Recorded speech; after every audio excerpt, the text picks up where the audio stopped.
안녕하세요, 반투입니다. 제가 얼마 전에 인구 감소와 관련해서 이런 영상을 올려드렸었죠. 지금의 인구 감소 위기론이 있기 한 2년 전, 그리고 한참 모두가 굉장히 뜨거울 때부터 조만간 어려운 상황이 연출될 거고, 그때가 되면 가장 이 문제가 대두되면서 사람들의 공포심리를 더욱더 자극할 거다, 이런 말씀을 드린 적이 있어요. 그래서 제가 총정리하는 느낌으로 영상을 정리해서 드렸는데, 그럼에도 댓글들을 보니까 많은 우려를 하시는 분들이 계시고, 여기에 대해서 제가 조금 더 보충 설명을 드리면 좋겠다라는 생각이 들어서 주요 질문이나 반론에 대해서 제가 좀 추려봤고요. 오늘 답변을 드려보도록 하겠습니다.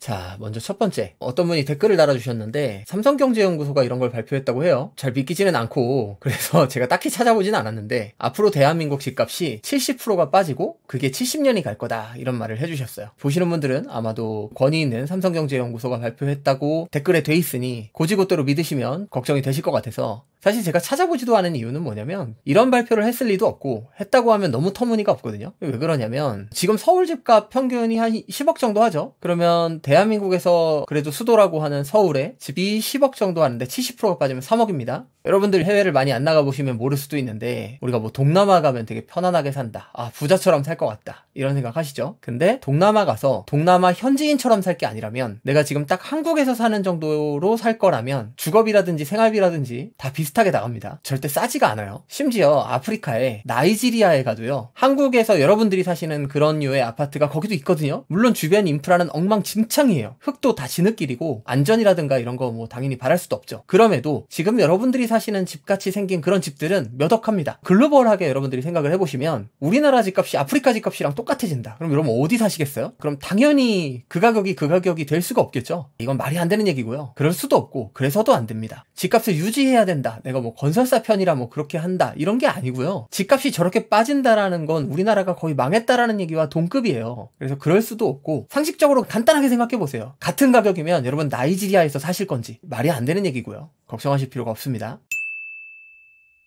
집값만 올라서 집값만 빠질 거다. 제가 이제 집값이 70% 빠지면 디플레다, 나라가 망한 거다, 막 이런 말씀을 드렸잖아요. 근데 전체적으로 디플레 오면 문제가 되겠지만 집값만 너무 올랐기 때문에 집값에만 디플레가 오면 된다, 그럴 수 있다 라고 말씀을 하셨어요. 근데 이게 왜 불가능하냐면, 집값이라는 게 토지와 건축물이죠. 부동산이라는 게 항상 토지와 그 위에 정착물입니다. 그러면 아파트 가격만 생각해도 지금 건설비가 다 2배 이상 올랐거든요. 그러니까 이렇게 생각하시면 돼요. 인건비도요, 굉장히 많이 올랐고요. 재료비도요, 적게 오른 건 30%, 많게 오른 건 2~3배가 올랐어요. 그래서 지금 다 재건축에 제동이 걸렸죠. 왜? 건축비가 너무 많이 올라서 건설사들이 나 약속대로 못해, 올려줘, 안 그러면 우리 부도나는데, 부도나느니 그냥 안 할래. 지금 이런 상황 때문에 되게 어렵잖아요. 기본적인 건축 건설 단가가 올라갔기 때문에 이걸 낮춘다는 건 어떻게 되냐면, 첫 번째 낮출 수가 없어요. 자재비의 대부분은 우리도 수입에 의존하고, 수입하지 않고 우리가 자체 생산하는 것도 수입한 기계라든지 수입한 원재료라든지 수입한 에너지원이라든지 이런 것들을 다 활용해서 만드는 거거든요. 자재비를 내릴 수가 없습니다. 인건비를 내려야 돼요. 땅값을 내리면 되지 않냐고요? 땅값을 내린다는 게 어떤 뜻이냐면, 땅값 하면 아무것도 안 된 원형지라는 게 있고요. 그 원형지를 건설을 하기 위해서 토목이라는 걸 해야 돼요. 거기에 상당한 돈이 들어갑니다. 일견 내 땅을 여태까지 규제하다가 싸게 사가서 LH가 비싸게 분양한다, 사기꾼이다, 이렇게 생각하실 수도 있고, 저도 그 부분에 어느 정도 동의하는 면이 없지 않아요. 근데 그럼에도 불구하고 LH가 생땅을 뺏어가서 그대로 파는 게 아니거든요. 그 원형지에 토목이라는 많은 비용을 들여서 쓸 수 있는 땅으로 바꾸는 과정이 필요하고, 그 과정에 들어가는 공사비만 생각하면 그래도 많이 넘지 않냐라고 하실 수 있겠지만, 사실상 거기에 투입되는 인원이라든지 전문가들에게 의뢰하는 여러 가지 비용들, 인허가 비용들, 이런 모든 것들이 포함되어 있는 거기 때문에 사실상 그렇게 엄청나게 남지도 않아요. 한마디로 토목을 하는 데 있어서도, 인허가를 하는 데 있어서도, 집을 짓고 건설을 하는 데 있어서도 가격이 내려갈 수 있는 요인은 원재료는 못 내려가니까 결과적으로 인건비가 내려가는 거고, 여러분들 급여, 소득 이런 게 내려가는 거예요. 거기에는 엄청난 저항이 따를 거고, 거기에 따른 사회적인 엄청난 낭비가 들어갈 겁니다. 한마디로 나라가 거의 망해가는 거고요. 이게 가능할 수도 없고 가능해서도 안 돼요. 지난 400년간은 인구가 오르기만 하지 않았냐, 너 왜 400년간의 통계 들고 와서 얘기하는데 400년 동안 인구 오르기만 했잖아, 이번에는 달라, 이런 얘기를 하시지만, 과거에 이제 반투클래스 1기, 2기 수업을 들으신 분들 대상으로 무료 특강 같은 걸 지금 1년 가까이 진행을 했었어요. 거기에서 지난 한 6,000년간의 재테크와 관련된, 투자와 관련된 역사만을 전체적으로 훑어드렸습니다. 그 수업을 들으신 분들은 아시겠지만 인구가 오르기만 하지 않았어요, 여러분. 한 나라 안에서도 디아스포라들의 대거 이동으로 인해서 엄청나게 인구가 줄기도 했고, 최근 100년만 생각한다 하더라도 스페인 독감으로 엄청나게 많은 사람들이 죽었었고, 세계 1차 대전, 세계 2차 대전 이런 문제로 엄청나게 많은 사람들이 죽었었고요. 또 급성장하는 나라가 생겨나면 그 급성장하는 나라로 사람들이 대거 이동하면서 많은 나라들이 인구 문제에 빠지게 되었었죠. 유럽 같은 경우에도 지금 인구 문제를 하루 이틀 고민한 게 아니에요. 100년도 더 된 고민이고, 지금 여러분들이 이제 우리는 군대 갈 애들도 안 태어난다 뭐 이런 얘기, 미국도 100년 전에 했던 얘기입니다. 처음 생겨나는 일이 아니에요. 결과적으로는 해결돼야 하고 될 수밖에 없어요. 당연히 인구 문제가 제가 문제가 아니라는 건 아니죠. 그러니까 당연히 해결이 돼야겠죠. 왜 될 수밖에 없냐면, 아까도 말씀드렸지만 대한민국이라는 나라가 세계적으로 봤을 때 굉장히 매력적인 나라예요. 이 나라에서 기회의 문이 열린다면 많은 사람들이 유입될 수밖에 없습니다. 그러니까 당연히 이건 해결될 수 있는 문제예요. 우리나라가 생각보다 되게 괜찮은 나라고, 우리가 원하기만 한다면 많은 사람들을 유입시킬 수는 있어요. 그 유입 이후가 문제죠, 오히려. 댓글의 대부분은 아직도 인구가 집값의 최우선이라고 생각하고 계세요. 제가 수요에는 여러 가지 요인들이 있고 그 중에 인구라는 하나의 파트가 있다고 말씀을 드렸어요. 근데 이걸 단적으로 말씀을 드려볼게요. 많이 걱정하시는 부분이 뭐예요? 지금 합계 출산율 0.6, 0.7 뭐 이런 것들은 말도 안 되는 숫자다. 이건 진짜 나라가 망해가고 있다. 이렇게 표현하셨잖아요. 그래서 제가 그렇게 진짜 나라가 망할 것 같으면 이민을 가시죠. 그랬더니 뭐 이민이 무슨 소풍도 아니고 뭐 이민을 뭐 그렇게 쉽게 가는 줄 아냐. 그럼 뭐 앉아서 망하시겠다는 얘기예요? 그러니까 이해가 안 되는데, 정말로 그렇게 나라가 망할 거라고 생각하시면 이민 가세요. 이민 갈 수 있어요. 그러면 뭐 눈 뜨고 망하겠다는 얘기예요? 인구가 집값에 영향을 미치는 건 맞는데요, 절대적이지는 않아요. 그게 짧은 텀에 확확 바뀔 수 있다면 그럴지 모르겠는데, 지금 줄어든 인구가 앞으로 부동산 시장에 미치는 영향은 20년에서 30년 후에 벌어지는 일이에요. 그동안 시장이 가만히 있다가 충격을 받는 게 아니라고요. 제가 전에도 말씀드렸죠. 환율 올라도 문제라고 하고 내려도 문제라고 하는데 뭐가 문제인가요? 금리가 올라도 문제라고 하고 떨어져도 문제라고 하는데 뭐가 문제인가요? 뭐가 문제가 아니고요, 급격하게 바뀌는 게 문제라고요. 시장이라는 건 자연상태랑 비슷한데 여기서 뭔가 급격하게 바뀌는 것들이 문제가 되는 거예요. 적응의 기간이 없으니까. 단적인 예로 우리가 도시화라는 현상으로 지방이 안 좋아지기 시작한 게 1, 2년 된 문제가 아니에요. 벌써 몇십 년, 수십 년 된 문제거든요. 부모들은 다 자식들을 서울 가서 공부시키고 싶고 일 시키고 싶으니까 어떻게 해서라도 소 팔아서라도 애들 교육을 시켰었죠. 그리고 나서 아주 옛날부터, 저희 아버지 세대부터 벌써 도시로의 이동은 시작이 됐어요. 저는 국민학교를 다녔던 세대고 한 반에 60명도 모자라서 오전반과 오후반이 있었습니다. 근데 지금 어때요? 최근에 집값 많이 올랐죠? 이제 한 반에 20명밖에 없는데. 댓글에도 그런 분들이 있어요. 이제 애들이 뭐 옛날에는 100만 명 태어났지만 20만 명밖에 안 태어나고 초등학교도 다 없어지고 있다. 그러니까 집값은 망할 거다. 자, 그 논리대로라면 한 반에 60명씩 오전 오후반이 있었던 제 때보다 한 반에 20명밖에 없는 지금 집값이 폭락했어야죠. 자, 그렇지가 않죠. 제가 자랐던 시골을 얘기해볼까요? 그때도 이미 분교였어요. 학교가 망해가서. 근데 그럼에도 그 마을에는 수십 명의 아이들이 있었어요. 그 아이들과 같이 뛰놀고 했는데 지금 가면 아이들이 아예 없거든요. 아예 없어요. 자, 그럼 집값이 엄청나게 빠졌어야 됐겠죠. 당시에도 집 한 채에 큰 땅은 아니지만 조그만한 마당과 조그만한 텃밭과 그래도 한 4인 가족이 살 수 있는 집 한 채에 400만 원이면 샀습니다. 근데 지금은 글쎄요, 3, 4억은 줘야 될 거예요. 과연 아이들이 한 명도 없다고 해서, 마을 주민들이 엄청나게 줄어들었다고 해서 집값이 빠졌을까요?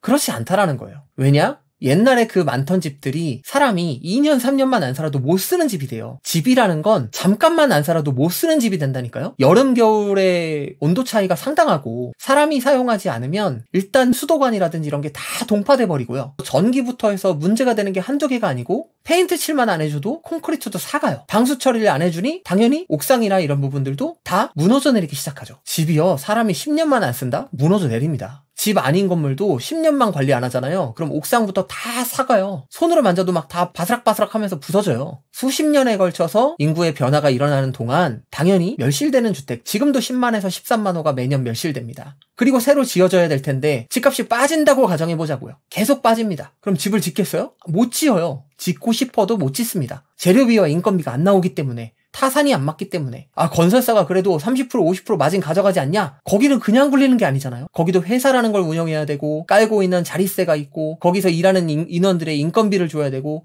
여러분들이 연봉을 3천만 원 5천만 원 받는다? 그러면 내근직에서 최소 1.5배는 곱해줘야 되고요. 외근직 뭔가 비용을 사용하는 사람들은 최소 1.8배에서 많으면 3배수도 잡아야 돼요. 4대 보험 내줘야 되죠. 거기서 회사 몫이 따로 있죠. 퇴직 충당금 챙겨야 되죠. 할 게 보통이 아니라니까요. 그래서 집값이 계속 빠진다? 그러면 공급은 아예 없어지고요. 재고주택이라고 하죠. 기존에 쌓여있는 주택들도 멸실되기 시작해요. 당연히 가치는 유지되거나 올라가는 쪽으로 갑니다. 근데 그 와중에 무슨 일이 있어요?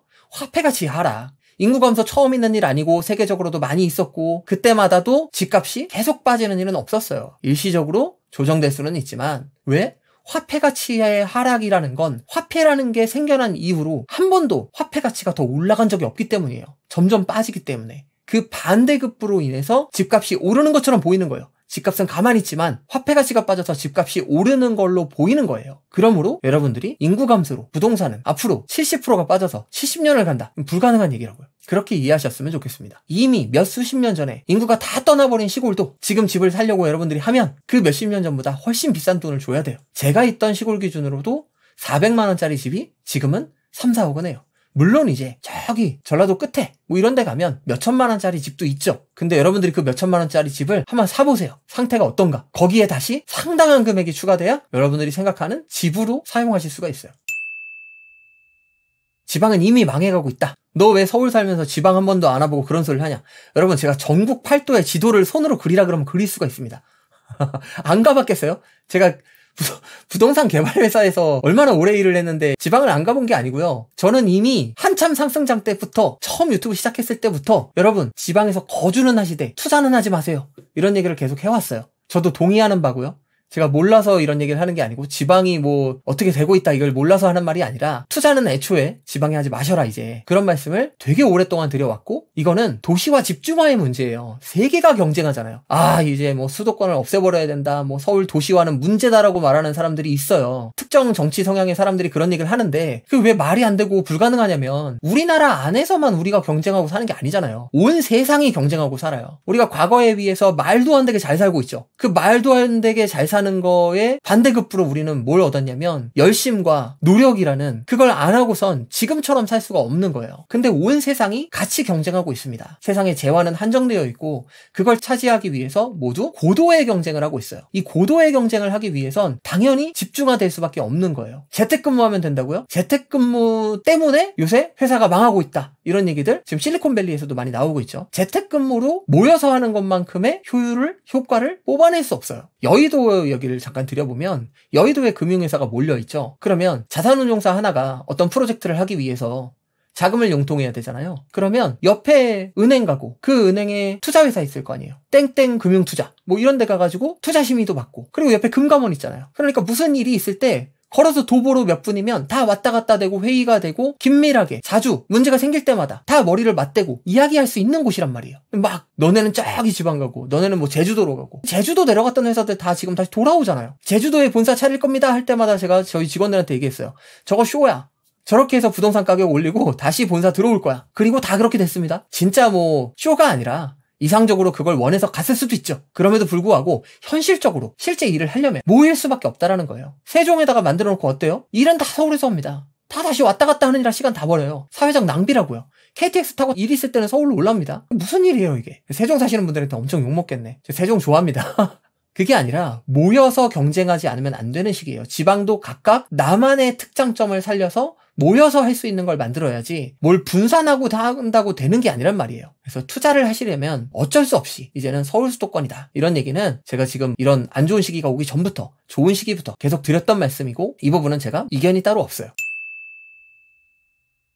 분당국가 대한민국에 누가 이민을 오냐. 모든 나라가 출산 정책을 썼지만 한결같이 다 망했고 결국 이걸 해결했던 건 이민 정책이었다. 이런 말씀을 드렸어요. 그러니까 인구 문제로 인해서 오히려 이민 정책이 활발하게 펼쳐질 수 있는 시기가 앞당겨졌다라는 거예요. 그래서 오히려 인구 문제보다 우리가 걱정해야 될 건 뭐냐면 이민 문제예요. 더 많은 사람들이 많이 들어올 텐데 우린 그나마 단일 민족이라고 같이 살고 있었잖아요. 물론 실제 단일 민족은 아니겠지만 어쨌든 우리는 정말로 비슷한 사람들끼리 살고 있었는데 정말 다른 사람들이 몰려올 거예요. 그리고 이미 이거는 한참 전에 시작됐어요. 여러분들이 시골에 가보세요. 시골에, 지방에, 바닷가에, 어디 농촌에 다 외국인들이 이미 농사 짓습니다. 이미 공사장에 가면 다 외국인들이 일하고 있어요. 다 이미 많이 오고 있죠. 그리고 앞으로는 더 활짝 열려서 많이 올 거예요. 지금은 서울 수도권에 대한민국 인구의 절반이 살고 있는데 그 절반의 인구들은 이민자들을 그렇게 달가워하지 않았어요. 앞으로도 한동안 그럴 거고 이민의 문이 열리고 나서도 갈등이 심화될 겁니다. 우린 그 문제를 고민해야지 지금 인구가 없어져서 대한민국은 망할 거다라는 걸 고민해서 망할 건데 고민해서 뭐 할 거며 내가 할 수 있는 일도 없으며 그럼 이민을 가시라니까요. 그런데 우리가 이민을 가기 전에 이민자들로 인해서 인구 문제는 이미 해결이 될 거예요. 그리고 여러분들이 이렇게 생각해 보세요. 자, 지금 여러분들이 신 앞에 서 있습니다. 신이 룰렛 하나를 줘요. 세계 200여 개 나라가 여기 적혀 있어. 눈 감고 다트 딱 던져서 꽂히는 나라에서 너 태어나게 해줄게. 아니면 그대로 대한민국에서 태어날래. 글쎄요. 95%, 99% 이상의 여러분들은 그냥 대한민국에서 태어나는 걸 선택하실걸요? 우리나라보다 더 괜찮은 나라가 얼마 없어요. 그리고 모든 면에서 우리나라보다 좋은 나라 없다고 생각합니다. 이만큼 안전한데 이만큼 잘 살 수 있는 나라 없어요. 여러분 눈 감고 다트 던져서 특정 나라 지칭하기가 그렇지만 그 나라들에 태어나실 확률을 감당할 수 있으세요? 대한민국 되게 괜찮은 나라예요. 생각보다. 저도 나라에 불만이 없는 사람이 아닙니다. 저도 이민 고려를 안 해본 사람이 아니에요. 그리고 이민하려고 저는 외국에 집도 엄청 많이 알아봤어요. 그럼에도 불구하고 대한민국 정도의 인프라와 위상과 안전과 의료와 이런 걸 가져갈 수 있는 나라 없습니다. 최고라는 뜻은 아니에요. 저는 국뽕에 빠진 사람은 아니기 때문에 객관적으로 우리나라가 되게 괜찮은 나라고 전 세계가 이민 경쟁을 벌였을 때 우리나라가 문을 활짝 연다면 나름 경쟁력이 있다는 얘기예요.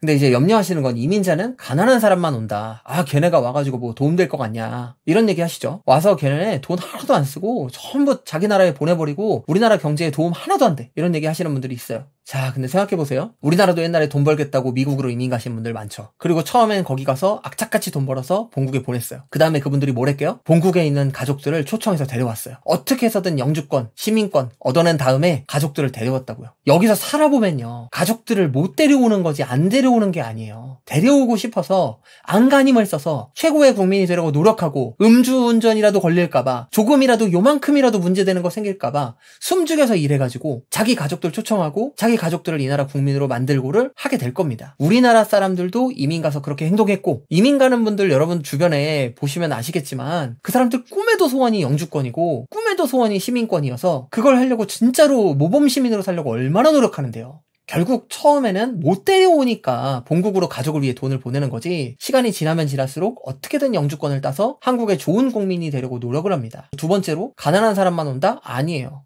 우리나라는 아직까지는 이민자에 대한 반발이 있고 이전에도 적극적으로 하겠다고 했다가 워낙 욕먹은 적이 있어서 국민들의 합의가 어느 정도 이루어지기 전까지는 필요한 곳에만 조용히 보냈어요. 그게 농촌이에요. 농촌들은 일손이 없어서 아우성이니까. 지금 여러분 농촌 마트 가보세요. 마트에서 한국 물건 안 팔아요. 다 베트남 식재료, 중국 식재료 이런 거 팝니다. 이제는 지방만 내려가도 이미 여기가 한국인가 싶을 정도란 말이에요. 근데 적극적으로 문을 연다? 그러면 다른 나라의 중산층 이상인 사람, 심지어 부자들도 많이 옵니다. 그리고 한 가지만 해야 되는데 한쪽에서는 중국인들이 우리나라 부동산 너무 많이 사들인다. 외국인들이 천지다. 우리나라 집값 외국인들이 다 올리고 있다. 저거 막아야 된다라고 말하면서 한쪽에서는 외국인들은 안 온다. 우리나라 같은데 누가 오겠냐. 분단국가에 전쟁이 일어날까 봐 겁이 나는데 이게 너무 한쪽만 바라보고 있어서 양쪽 다 균형 잡힌 시각을 못 잡으시는 것 같아요. 생각보다 우리나라에 요즘 외국인들이 많이 오고 있고 와봤더니 너무 좋더라. 한류 때문에 어려서부터 엄마가 동방신기 팬이어서 딸이 한국어를 달달달달 외워서 한국인처럼 말해요. 그리고 한국 가서 삽니다. 이제 세계의 슈퍼리치들이